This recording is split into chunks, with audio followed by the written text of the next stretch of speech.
Hello everyone, welcome to the Old Man and the Read. My name is Jerry. Uh, when I started this BookTube channel, one of the main things I wanted to do was to talk about some of the outstanding writers who, in my opinion, just didn't seem to get the recognition they deserved. They just seemed to go unappreciated and basically were under the radar. But I have to admit there are a lot of readers that I've also read who are quite well known, and probably there is no writer that's better known than the one I'm going to talk about today, Ernest Hemingway. Ernest Hemingway was an American novelist and short story writer. He was born in 1899 and died in 1961, and he was a Nobel Prize winner for literature in 1954. So he was just a really well-respected writer, and deservedly so. He's just an outstanding writer, and so I'll show you the books I've read by him and try to say a little bit about him.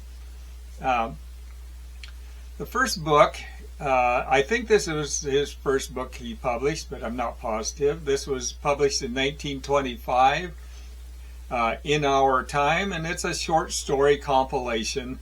And it includes some of the Nick Adams stories that he had been writing, as well as others, and a lot of them are just based on the themes that he would later use in most of his other books, such as war and bullfighting and hunting. But some of these were slightly autobiographical. In 1926, he published The Torrents of Spring, a very thin little book, but really quite good. It's a humorous tale that follows the escapades of a couple of men, Yogi Johnson and Scripps O'Neill. And it's about each of their search for the perfect woman. But the part I really enjoyed about the book was the little inserts or asides that Hemingway put into the book, addressed to Dear Reader, and they were just put there to add a little humor, let the reader know what he was trying to accomplish, what he was attempting to convey, and sometimes even what actually had occurred in the story. In 1926, he published The Sun Also Rises, and this was probably one of his better known books. It's about a group of American expatriates who travel from Paris to Pamplona for the running of the bulls and bullfighting. In 1929, he published A Farewell to Arms, and this is based on Hemingway's own experiences during World War I. But it's about an American ambulance driver who meets a nurse while he's recuperating from wounds in a hospital, and it's about a romance that develops. In 1932, he published a nonfiction book, Death in the Afternoon, and this is all based around Hemingway's love for bullfighting, but it's goes into great detail on describing the techniques of bullfighting, and really tells you just about everything you would want to know about the subject. In 1935, he published another nonfiction, Green Hills of Africa, And it's kind of a strange little mixture. There's a lot of talking about various writers, but it's mainly about big game hunting, and it's based on a hunting safari that he and his wife took in Tanzania. But he talks about a competition he had with a fellow hunter on who could get the biggest kill. He did give a lot of wrote some beautiful descriptive prose on the landscape and the people, but mostly the story was about the big game hunting and about his kills and skinning of the prey. In 1937, he published To Have and Have Not, and this is a story about a man who hits hard times with his fishing boat, and he turns to smuggling contraband between Cuba and Florida. In 1938, he published the short stories of Ernest Hemingway, and this is a compilation of short stories that were published in 3 of his short story collections. They include In Our Time, which is one of the books I've talked about, as well as short story compilation Men Without Women and Winner Take Nothing.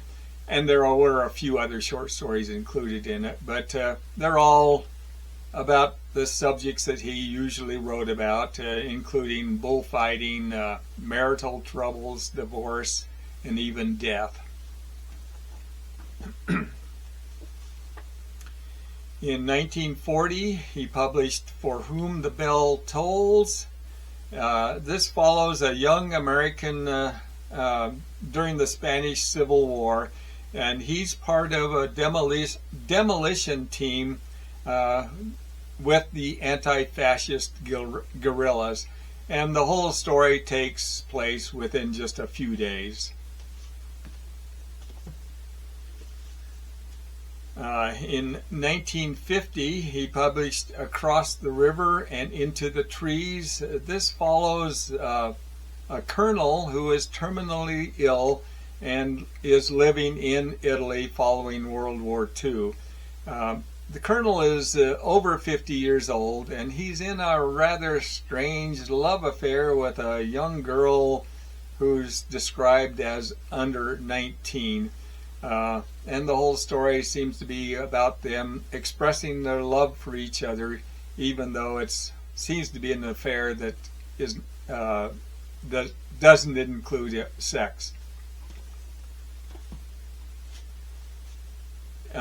In 1952, he published The Old Man and the Sea, and this is a book I have to admit I stole the title from for my channel. I named my channel The Old Man and the Reed, but I stole it from Hemingway. This is also, I think, my favorite Hemingway book. It's a really thin little book, but just excellent. This is The Old Man and the Sea, and it's about an old man who is struggling to return to shore with the huge fish he's caught, and he's struggling against sharks that keep attacking it. And I have a couple of books that were published after Hemingway's death. A Movable Feast was published in 1964, and this is a memoir of Hemingway's time spent in Paris when he was a struggling young writer. And it's kind of a who's who of all of the writers in Paris, living in Paris at the time, and it's mostly about the cafe scene that they all seem to partake in.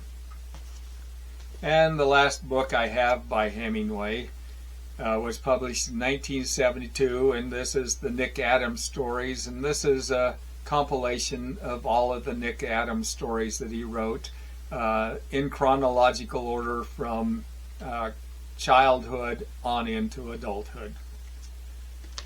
But those are the books I've read by Ernest Hemingway.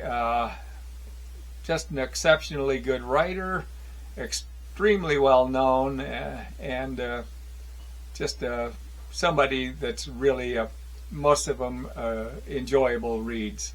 So I'd like to thank you for watching the video, and hopefully I'll see you on another. Thanks a lot.